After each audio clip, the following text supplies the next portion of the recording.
지난 시간에는 계시록 강의 처음 시작으로 이 요한계시록 말씀이 주는 은혜와 축복에 대해 말씀을 들었지요.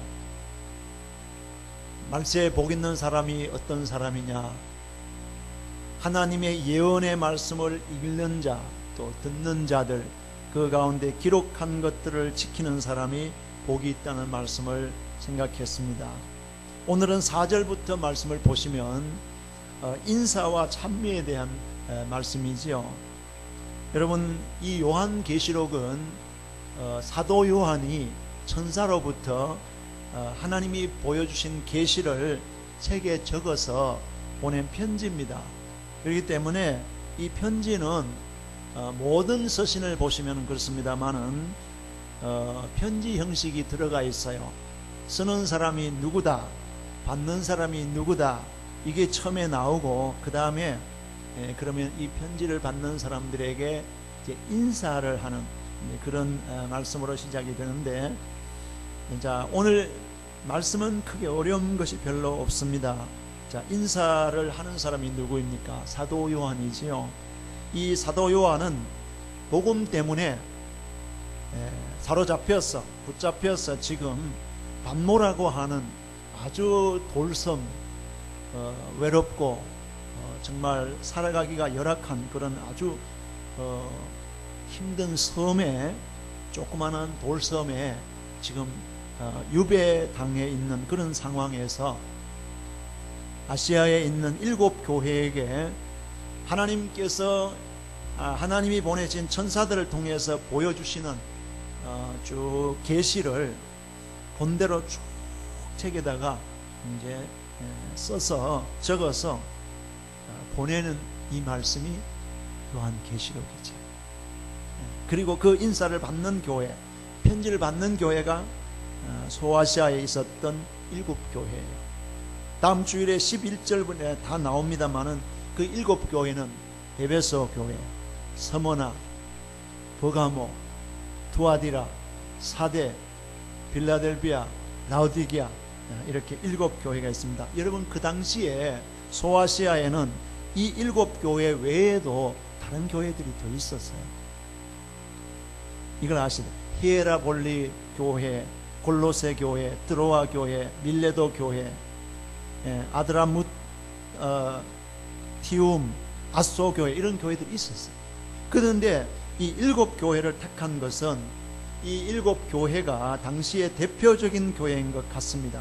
그리고 7이라고 하는 완전수를 얻기 위함이고, 그것을 통해서 전 세계에 산재해 있는 모든 시대의 모든 교회에게 전하기 위함이라 하는 것을 보여주는 겁니다. 그리고 이렇게 주목해서 보시면요, 하나님 말씀 참 오묘하구나. 이 7 교회들이 모두 모범적인 교회만이 아니에요. 여러분, 이제 앞으로 쭉 한 교회 한 교회 우리가 신앙의 모습들이나 교회가 칭찬받은 것, 잘못된 것 우리 공부를 다 해볼 텐데, 다 모범 교회가 아니고 또 다 결격이 있는 그런 교회가 아니었어요. 결점이 하나도 없는 교회도 있고, 또 라오디게아 교회 같은 장점이 하나도 없는 책망받은 그런 교회도 있습니다. 사람의 안목으로 볼 것 같으면은 결점이 있으면 은혜 없다, 죽은 교회다, 이렇게 운운하면서 함부로 비판하고 정죄해 버리지만은 주님께서는 그게 아니에요. 그런 교회까지도 책망도 하시지만은 위로도 해 주시고, 희망이 없다고 단정하지 아니하시고, 이제라도 회개하면 얼마든지 은총을 베풀어 주실 것이라고 약속해 주시는 그런 말씀이죠. 그래서 이 교회를 향해서 지금 이제 요한 사도가 편지를 쓰면서 성부, 성자, 성령의 말씀에 의지해서 인사를 해줘요. 4절 보시면은, 4절 한번 띄워보실래요? 이 요한계시록은 제가 한 절 한 절, 또 어떤 데는 한 단어 한 단어를 강해를 해드리기 때문에 말씀을 항상 보시면서 하시면은 이해가 쉽습니다. 시작. 요한은 아시아에 있는 7 교회에 편지하노니 이제도 계시고 전에도 계시고 장차 오실 이와 그 보좌 앞에 7 영과, 이렇게 했습니다. 자, 이제도 계시고 전에도 계시고 장차 오실 이, 성부 하나님을 가리키는 말씀입니다. 하나님은 현재도 계시고 또 과거에도 계셨고 미래에 오실 분인데, 여러분 여기에서 하나님에 대해서 과거, 현재, 미래를 말한 것은 하나님에게도 과거, 현재, 미래라는 시간이 있다, 그런 말 아니에요. 잘 이해하셔야 돼요. 여기 현재를 제일 먼저 말씀하죠. 이제도 계시고, 현재가 제일 먼저 나오잖아요. 이 말은 하나님께서는 영원한 현재뿐이에요. 하나님 과거 없어요. 하나님 미래도, 하나님은 영원하신 분이에요. 우리 인간에게는 시간이라는 것이 있어서 과거도 있고 현재도 있고 미래도 있고 그렇지만은 하나님은 영원히 스스로 계시는 분이에요. 그러면서 속히 오실리, 하나님께서 예수로 오신다는 말씀을 주시지요. 그러면서 저 밑에 나오는 말씀이 뭐예요? 그 보좌 앞에 7 영과, 이 7 영은 성령을 가리키는 말씀이에요. 7 영이라는 것은 성령이 7가지다 이렇게 이해하시면 안 됩니다. 이제 요한계시록 하실 때는 숫자도 잘 이해하셔야 됩니다. 이 7이라는 숫자가 참 많이 나오게 되어지는데 이 7을 잘 해석하셔야 됩니다. 한 성령이신데 성령님의 활동과 성령님의 다양성과 완전성이 완벽하시다, 이걸 말씀하기 위해서 7 영이라 이렇게 말씀하는 겁니다. 성령이 7가지 영이 있다 이렇게 설명하시고 그렇게 들으시면은 오해하는 겁니다. 여러분, 성령은 한 성령이신데 7가지의 상징적인 활동이 성경에도 쭉 나왔어요. 불같은 성령으로 나타나서 불같이 역사하셨잖아요. 한 성령인데. 바람같은 성령으로 나타나셔서 바람같이 역사하시고, 혀같은 성령으로 나타나 방언으로 역사하시고, 사도행전 2장에 보시면 그렇지요. 비둘기 같은 성령으로 나타나셔서 평화로 역사하시고, 기름 같은 성령으로 나타나 온유로 역사하시고, 물 같은 성령으로 나타나 성결로 역사하시고, 음성 같은 성령으로 나타나 강한 감동으로 역사하시고, 한 성령이잖아요. 근데 나타나신 모습이 이렇게 조금 다르다는 것이죠. 그래서 계시록 앞으로 5장 6절에 내려가시면은 7 뿔과 7 눈이 있으니 이 눈은 온 땅에 보내심을 받은 하나님의 7 영이라 이렇게 했는데, 그 7 눈을 가진 분이 하나님의 7 영, 성령을 가리키는 겁니다. 그래서 7수는 완전한 수이기 때문에 7 영이라고 하는 것은 성령의 완전한 활동, 하나님의 성령님께서 이 지금 지구촌에 움직이는 일들, 사람들에게 일어나는 생기는 사소한 모든 것들 하나님은 다 보고 계시고 다 알고 계시고 다 주관하신다는 그런 의미에서 이렇게 말씀하시는 거죠. 그러면서 성자 예수님의 모습은 뭐예요?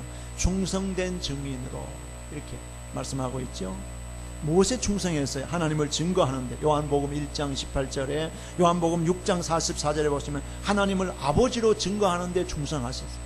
그리고 요한복음 8장 18절에 보시면은 예수님은 자기 자신이 하나님께로 온 그리스도라 이걸 증거하셨어요. 요한복음 18장 37절에 보시면은 진리를 증거하는데 충성된 증인이었다.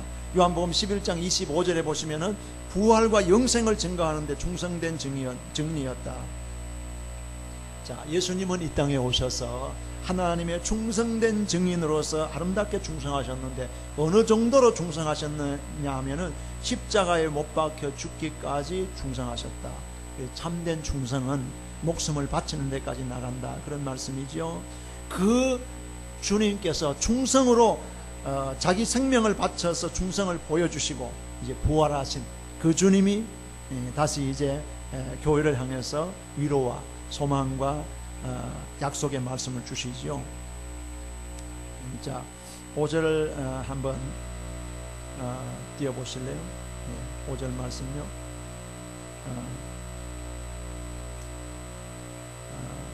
자, 5절 같이 시작. 또 충성된 증인으로 죽은 자들 가운데서 먼저 나시고 땅의 임금들의 머리가 되신 예수 그리스도로 말미암아 은혜와 평강이 너희에게 있기를 원하노라. 거기까지만요. 이 요한계시록은 소아시아 지방에 당시에 로마의 엄청난 비박과 박해를 받으면서 순교자가 수없이 속출되어지는 그러한 상황 속에서 부활하신 예수님께서 요한 사도를 통해서 천사를 보내서 그런 박해와 핍박 가운데 있는 교회를 향해서 위로 주면서 그거 겁내지 말고 그런 핍박을 두려워하지 말고 말씀으로 굳게 서서 끝까지 신앙 지키면 마지막에 승리한 예수 그리스도와 함께 승리해서 하나님 나라에 이를 것이다 하는 이런 희망의 메시지로, 위로의 메시지로 이 계시록을 주신 줄을 믿습니다. 여러분, 우리가 생각할 때요, 세상에 시저가 최고로 힘이 있고 세상에 로마 황제가 모든 권력을 다 가진 것 같지만 오늘 말씀에 그렇게 말씀하지 않았어요. 땅의 임금들의 머리가 되신 예수 그리스도, 저와 여러분들은 예수 그리스도를 땅의 임금들의 머리가 되시는 만왕의 왕 예수로 믿어야 되는 줄을 믿습니다. 예수가 그런 존재가 아니에요. 예수가 지금 십자가에 죽었다고 해서 시시한 존재가 아니에요. 예수는 이 세상의 모든 왕 중의 왕이시고 만주의 주가 되시고 앞으로 우리를 위해서 이 땅에 오시는 심판의 주님이신 줄을 믿습니다. 여러분, 이 성경 읽을 때에 이 소아시아에 있었던 핍박 가운데 있었던 교회들이 얼마나 위로가 되었겠어요. 땅의 임금들의 머리가 되신 예수 그리스도. 여러분, 오늘 이 말씀 읽을 때에 예수님은 저와 여러분들의 머리가 되시는 하나님이신 줄을 믿습니다. 지상의 권세자들 위에, 그때 당시에 로마의 황제가 최고 높고 그 권력을 무시하고 그 말을 무시했다가는 언제 죽을지도 모르는 그런 가운데서도 예수님이 머리예요. 예수님이 왕이에요. 예수님이 이 지상의 최고 권세자예요. 믿으십니까? 여러분, 이때 상황에서 이 말씀을 한번 생각해 보세요. 당시에 로마 황제 숭배의 강요를 당하면서 로마 황제를 섬기지 않으면 정말 순교당하여 죽어가는 그러한 핍박당하는 성도들에게 얼마나 위로가 됐겠어요. 우리가 믿는 예수님은 땅의 임금들의 머리가 되신 예수 그리스도, 그 그리스도로 말미암아 이제 인사를 어떻게 해요? 은혜와 평강이 있기를 원하노라. 이 은사의 내용을 오늘 잘 들으시고 저와 여러분들도 오늘 이 성전에 와서 만왕의 왕이 되시고 만주의 주가 되시고 모든 권세의 머리 되시는 예수 그리스도를 통해서 은혜와 평강을 얻고 누리시고 가시기를 축원합니다. 은혜가 뭐예요? 은혜, 카리스라고 하죠. 카리스, 은혜인데 이거는 심리학적인 용어로 아름답다, 우아하다, 매력이 넘친다 하는 그런 뜻을 가지고 있대요. 이 은혜와 평강은 모든 신약 성경 서신의 특유의 인사 방식이에요. 꼭 이대로 갑니다. 자, 하나님께서 만물을 창조하셨을 때에는 인간이 하나님 보시기에 심히 좋았어요. 그렇잖아요? 하나님 만들어 놓으시고 심히 좋으셨다 그랬죠. 그런데 인간이 하나님께 범죄하고 타락해서 저주를 받게 되니까 어떻게 돼요? 더럽고 추하고 악한 존재가 되어버렸습니다.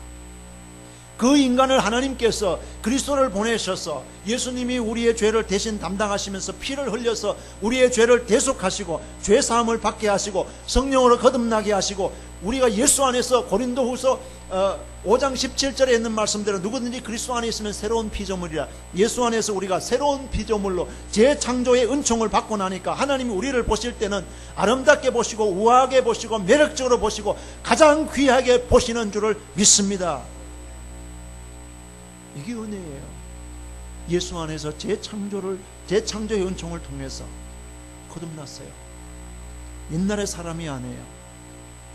정말 이제는 새롭고 아담하고 매력 있는 새 사람이 되었어요. 이게 은혜예요. 이게 은혜라는 용어예요. 그러므로 은혜는 하나님 앞에서 추락했던 인간이 예수 그리스도의 은혜로 말미암아 성령으로 말미암아서 하나님 앞에서 아름답게 다시 우아하게 새 인간으로 하나님이 처음 보셨을 때 심히 좋았다라 하는 그런 모습으로 변화된 이런 모습, 이런 상태를 은혜라. 하나님 우리를 다 그렇게 인정하시고 그렇게 받아주시는 줄을 믿습니다. 은혜와 또 뭐예요? 평강이 있기를 원합니다. 여러분, 평강은 은혜 받은 사람이 누리는 필연적인 결과예요. 평강은 은혜가 없으면 평강이라는 것은 같이 쓸 수 없는 단어예요. 샬롬, 샬롬 평강인데 진정한 평강은 하나님 앞에서 추악하여서 하나님의 미움을 샀던 인간이 예수 그리스도의 십자가 은혜로 하나님 앞에서 이제 아름다운 신분으로 우아한 인간이 되어지면서 하나님의 사랑을 받게 되어지니까 그렇게 아름답고 피스풀한 상태가 평강이라. 평강이라는 단어는 잘 생각하셔야 됩니다. 하나님과의 관계가 온전하게 정상적인 온전한 관계로 회복되어지면서 누리는 축복. 그 세상 사람들 평강이 없습니다. 잘 아셔야 돼요. 여러분 여기 교회 왜 왔어요? 하나님의 은혜와 평강을 누리려고 왔는데 이 평강이라는 말에 여러분 헬라어는 참 어렵습니다. 저도 신학교 다닐 때 헬라어 하면 힘들었지만은요. 이 평강이라는 말은 헬라어 원어를 보시면 에이레네 그래요. 에이레네라는 말은 뭐냐? 기본 동사가 에이로 하는 말인데 이 말이 뭐냐면요. 결합한다. 함께 묶어진다. 이런 뜻이에요. 평강이라는 게 에이레네라는 것이 에이로라는 이 기본 동사가 다시 하나가 된다. 다시 묶어졌다. 그리고 이 에이레네라는 말은 평화, 번영, 고요, 안식 이런 좋은 뜻이 담겨져 있었어요. 여러분 에베소 2장 18절의 말씀을 보시면은 우리가 죄인으로 있을 때에는 하나님과 관계가 무슨 관계예요? 원수된 관계예요. 여러분 하나님과 원수되어서 그거 살만하겠어요? 이 세상의 대통령이나 권력자들과 원수가 되어보세요. 정권이 딱 바뀌었어요. 원수 자리에 있으니까 서로 불편해. 어떻게 하면 감옥에 집어넣을까? 어떻게 하면 감옥에 안 갈까? 관계가 나빠지니 큰일 나요. 저는 요즘 여러분 한국에 보세요. 관계가 이런 겁니다. 근데 우리가 예수 그리스도를 통해서 죄 용서함을 받지 못하고 예수 안에서 은혜를 입지 못했을 때에 하나님과 우리와의 관계는 원수된 관계예요. 제 얘기가 아니에요. 에베소 2장 18절에 보시면 정확하게 원수되었다 했어요. 하나님과 원수되어서 어떻게 살아가시겠어요? 그러면 하나님과 이렇게 좋았던 관계를 원수된 관계를 깨뜨려 놓은 것이 뭐예요? 죄예요. 그 죄를 예수님께서 오셔서 십자가를 통해서 죄를 해결하셨어요. 그럼 관계가 회복될 수 있잖아요. 관계를 깼던 것이 뭐라고 그랬어요? 죄 아니에요. 근데 그 죄를 예수님이 십자가로 해결하시고 나니까 하나님과 우리 사이의 죄의 관계가 회복됐어요. 예수로 말미암아. 그러나 단 뭐예요? 예수님이 내 죄를 대신해서 십자가에 죽으셨다고 하는 하나님의 아들 구세주라는 것을 믿고 고백하는 사람만 죄가 해결돼요. 믿으십니까? 세상 사람들 해당 안 돼요.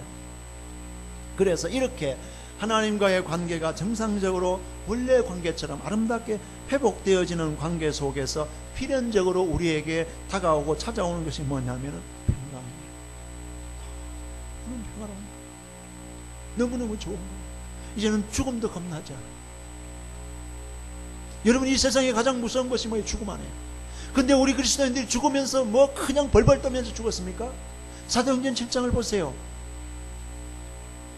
돌에 맞아 죽으면서도 천사의 얼굴을 하고 갔습니다. 왜 그렇게 가능해요? 그 심령에 평강이 있어요. 평화가 있습니다. 여러분 평강은 말로 얻어지는 것이 아닙니다. 구호로 만들어지는 게 아니에요. 하나님의 은혜로 예수 그리스도의 십자가로 말미암아 하나님과의 관계가 회복되어지면 저절로 찾아오는 것이 하나님의 선물인 평강인 줄을 믿습니다. 이건 누려야 돼요. 우리 예수 믿으면 이건 누려야 돼요. 그래서 요한계시록 하면서 막 겁주고 이게 아니에요. 저는 겁줄 생각 하나도 없습니다. 우리 이렇게 잘 믿으면 우리는 주님의 평강을 누립니다. 사탄이 이걸 알았어요. 그래서 사람들에게 예수님이 주셨던 평강을 준다고 하면서 계속 미혹하고 유혹하는데 그렇게 모조품을 만들어냈어요. 그게 뭐예요? 편안이라는 거예요. 환경을 통해서 좋은 집, 넓은 집, 좋은 환경, 환경이 바뀌어지면 없어져 버려요. 근데 예수님을 통해서 누리는 평강이라고 하는 것은 감옥 속에서도 누린단 말이에요.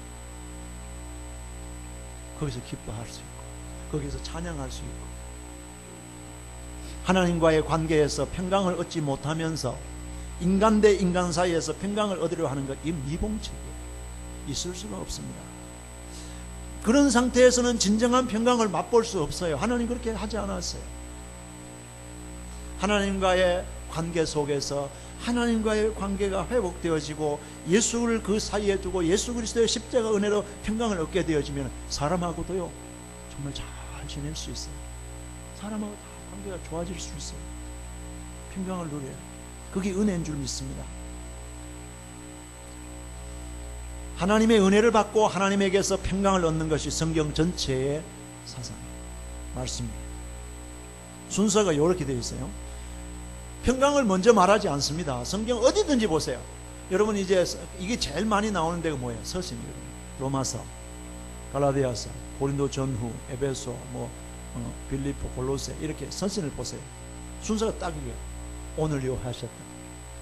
예수 그리스도로 말미암아 뭐와 은혜와 평강이 너희에게 있기를 원하노라.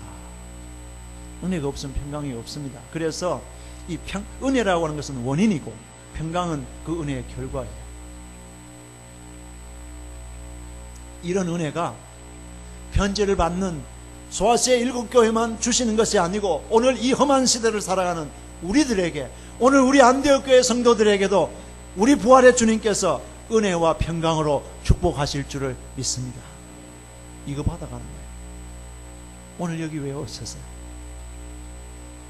이거 받으려고. 세상이 줄 수 없습니다.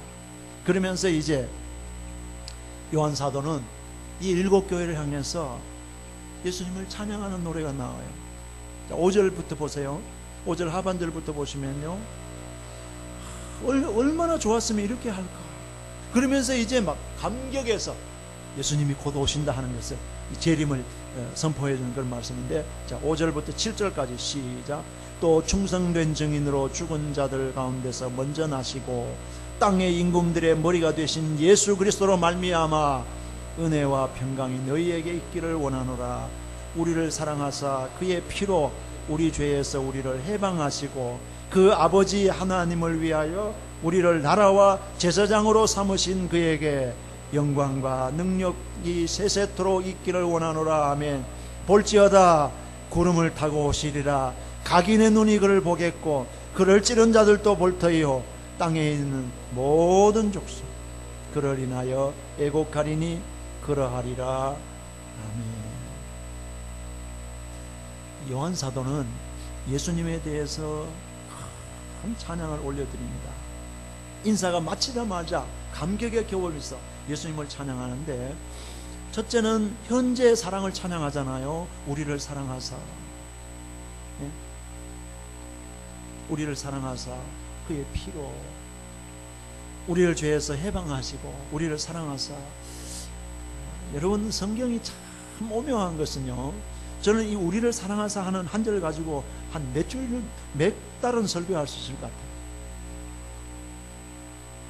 헬라 원문을 보시면 토 아가폰, 아가페라는 말에 격변하거든요. 아가페는 뭐예요? 사랑이죠. 토 아가폰 테 헤메스, 우리를 사랑하사. 헬라 원문의 뜻을 보면 우리가 번역하는 것보다 뜻이 더 깊어요. 우리를 계속하여 사랑하고 계시는 이로 말미암아, 이런 뜻이에요. 이게 더 좋죠. 우리를 계속하여 사랑하고 계시는 이로 말미암아. 할렐루야. 요한복음 13장 1절 말씀에 예수께서, 여러분 이 말씀을 하실 때는 예수님의 십자가가 가까이 왔을 때예요. 가장 어려울 때, 예수님이 가장 마음이 힘들고 답답할 때예요. 그런데 요한복음 13장 1절에 뭐라 그랬어요? 예수께서 세상에 있는 자기 사람을 사랑하시되 끝까지 사랑하시니라. 저는 이 말씀에 깊은 감동을 받았습니다. 당신은 하나님이십니다. 나는 이 말씀을 묵상하면서 제가 주님 앞에 이렇게 고백했어요. 오, praise Lord. 당신은 하나님이십니다. 당신이 지금 십자가가 다가오고 몇 시간 뒤면은 십자가에 달려 죽어서야 되는 그 순간에, 어려운 순간에 예수님은 뭐라고 말씀하셨어요? 세상에 있는 자기 사람을 사랑하시되 끝까지 사랑하십니다. 여러분, 이게 복음입니다. 얼마나 이 말씀에 깊은 감동이 되는지요. 여러분, 한번 자신을 놓고 생각해 보십시오. 이 세상에 나를 끝까지 사랑해 줄 사람 누가 있어요? 다 변해요. 세상 사랑 다 시들고 다 변해요. 근데 예수 그리스도의 사랑은 뭐예요? 변하지 않는다고 했어요. 나는 이 말씀이 너무너무 좋았어요. 주님, 걱정할 거 없네요. 끝까지 사랑하시니라. 예수 그리스도께서 여러분들을 건강하실 때나 병이 나셨을 때나 젊었을 때나 나이 드셨을 때나 여러분의 정신이 어떤 때는 오락가락하실 때나 주님이 끝까지 붙잡고 계시는 줄을 믿습니다. 이거 믿으신 거예요. 이거밖에 없습니다. 그래서 히브리서 13장 8절 말씀 뭐라고 했어요? 예수 그리스도는 어제나 오늘이나 영원토록 동일하시니라. 할렐루야. 이 세상에 영원토록 동일한 게 뭐가 있어요? 다 바뀌고 다 변하는데 예수님은 한결같이 동일한 사랑으로 우리를 사랑해 주십니다. 우리는 지금도 그 사랑 받고 있어요. 감사하지 않아요? 감격되지 않아요? 과거의 사랑을 말씀할 때에 그 하나님의 사랑을 통해서 너희를 나라와 제사장으로 삼으신 이에게, 여러분 우리를 제사장으로 삼았다. 여러분 이 제사장을 좀 잘 이해하셔야 돼요. 이스라엘을 제사장 나라로 삼았잖아요. 출애굽기 19장 6절에 보시면은 이스라엘을 제사장 나라로 삼아서 특권을 주었어요. 여러분 제사장이 누리는 특권이 뭐예요? 제사장만이 갖고 있는 특권이 뭐예요? 제사장은 하나님을 가까이 할 수 있는 사람이에요. 우리는 옛날에 구약 시대에는 아무 백성들이 함부로 하나님 만나러 갈 수 없었어요. 제사장이 대신 앞서요. 제사장이 대신 제사를 드려요. 그러면 제사장의 특권이 뭡니까? 하나님께 가까이 나아갈 수 있는 존재예요. 하나님과 직접 대화할 수 있고 하나님 말씀을 듣는 그런 은혜와 특권이 주어져 있었어요. 일반 백성들은 그게 허락이 안 됐습니다. 그런데 신약에 와서 예수님께서 십자가에 달려 죽으실 때에, 운명하실 때에 이 성소와 지성소를 갈라놓았던 성전의 휘장이 위로부터 아래로까지 쫙 찢어졌습니다. 뭘 보여주세요? 누구나 이제는 모든 그리스도인들이 예수를 구주로 믿는 사람들은 하나님 앞에 직접 나갈 수 있는 길을 열어놓으신 줄을 믿습니다.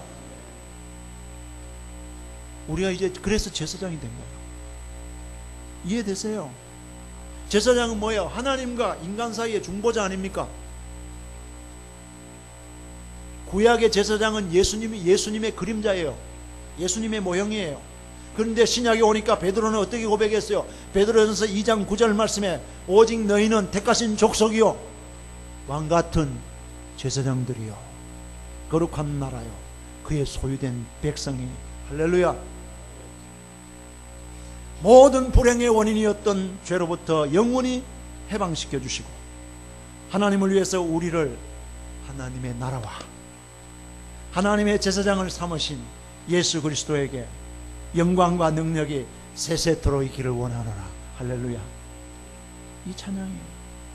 그러면 미래의 그리스도의 사랑을 찬양은 뭐예요? 아, 이런 하나님께서, 이런 예수님께서 지상에 재림에 오신다. 여러분 예수님의 재림을 믿으십니까? 믿어요. 잘 생각해 보십시오.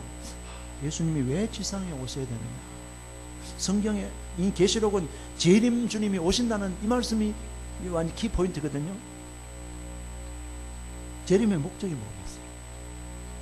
재림의 목적 왜 오세요? 왜 오셔야 돼요? 두 가지 의미가 있죠. 하나는 불신 세계가 받을 심판, 하나님의 공의로서 이 불신 세계를 심판하시는 심판을 위해서 오시고, 하나는 저와 여러분들에게 우리가 주님을 위해서 참고 인내하고 복음만을 위해서 순종하면서 하나님 말씀 붙잡고 살아왔던 우리에게 모든 것을 은혜로 상급으로 갚아주시기 위해서 예수님 재림에 오시는 줄을 믿습니다. 오실 거예요. 멀지 않은 시간에 오실 거예요. 만약에 예수님 오시기 전에 내가 이 세상을 떠나게 되어서 내가 먼저 개인적인 종말을 맞이해서 예수님 앞에 서도 주님 우리에게 다 갚아주실 거예요. 이 요한계시록은요, 이렇게 2000년 전에 소아시아 지방에 로마의 박해가 너무너무 심해서 정말 어려운 가운데서 내일이면은 누가 살아남을지 모르는 그런 한 사람 순교하고 두 사람 순교하고 교인들이 계속 순교해서 죽어 넘어가는 그런 교회를 향해서 예수님께서 참고 견디며 희생하고 수고하지만은 너희들이 참고 견디면 심판의 주님으로 예수님이 이 땅에 재림해 오셔서 모든 악을 다 없애고 저는 계시록 읽으면서요, 이제는 하나도 세상 움직여 가는 것에 대해서 크게 두려워하지 않습니다. 한번 읽어보세요. 하늘에 별이 떨어져서 하늘에 정말 산보다 더 큰 돌, 유성 아니겠어요? 돌이 떨어져서 지구 인구 3분의 1을 없애버려요.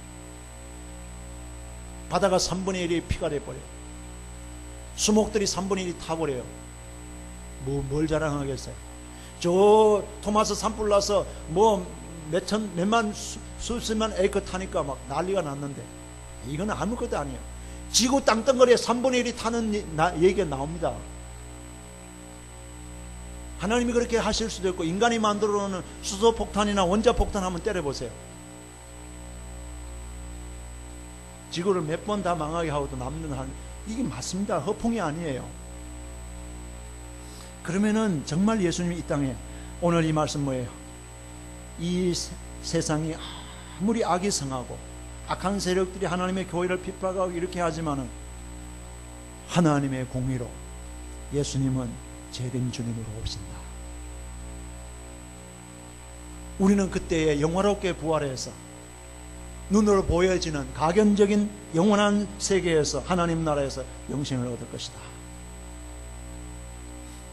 예수 그리스도의 재림은 그리스도인을 사랑하시는 예수 그리스도의 사랑의 절정, 이게 클라이맥스예요. 우리는 이 사랑을 다 함께 누리며 복되게 재림을 준비하고 체험하는 우리가 되어지도록 기도해야 될 줄을 믿습니다. 기도하겠습니다. 하나님 아버지, 감사드립니다. 주의 말씀은 1.1획이라도 사람이 바꿀 수도 없는 것이며 변화하지도 않을 것입니다. 주님이 이 땅에 다시 오시겠다고 하는 약속은 분명히 이루어질 것이고, 요한 사도가 천사를 통해서 보고 정말 깨달았던 모든 것들을 편지로 써주었는데, 예수 그리스도를 말미암아 너희에게 은혜와 평강이 있기를 원하노라. 오늘 이 자리에 나와서 예배드리는 우리 안디옥 온 성도들 한 분 한 분에게 주님이 약속하신 하늘의 선물, 은혜와 평강을 선물로 허락해 주실 줄을 믿습니다. 예수 그리스도의 이름으로 기도하옵나이다. 아멘.